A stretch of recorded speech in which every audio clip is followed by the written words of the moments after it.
I have principally sponsored 95 laws, including 93 laws for the establishment and upgrade of public hospitals. Unsa man ang upgrade of public hospitals?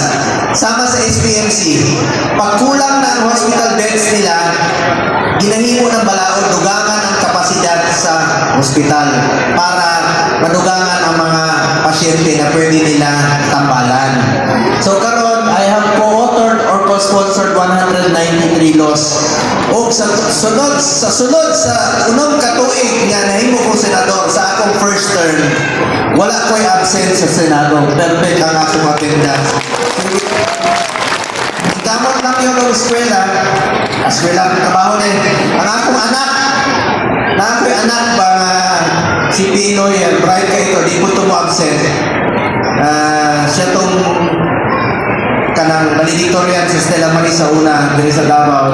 Kung nahimo siyang sumagong laude sa accountancy sa Lasal 2019. At karon nahimo siyang class valedictorian sa School of Law sa Manila sa pagiging abogasya. So si P. lawyer na siya.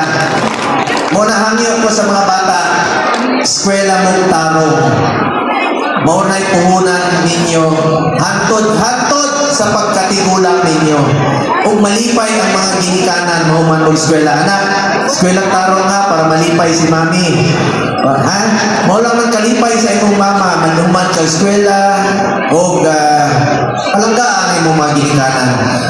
Ang importante ko karong adlaw, pasalamatan nato atong ginikanan, atong gakuson ug halukan ninyo inyong mga magulang unya. Pasalamat mo sa pag-alaga sa inyo. Palakpakan nato ang atong mga ginikanan nga niya dire. Karon nahimo kong chairman sa Committee on Health unang katuig, karon vice chairperson na ako. Kaya ba naman mo sa akong nahimong prioridad atong unang katuig, di ba? Malasakit Center, Super Health Center o Regional Specialty Center.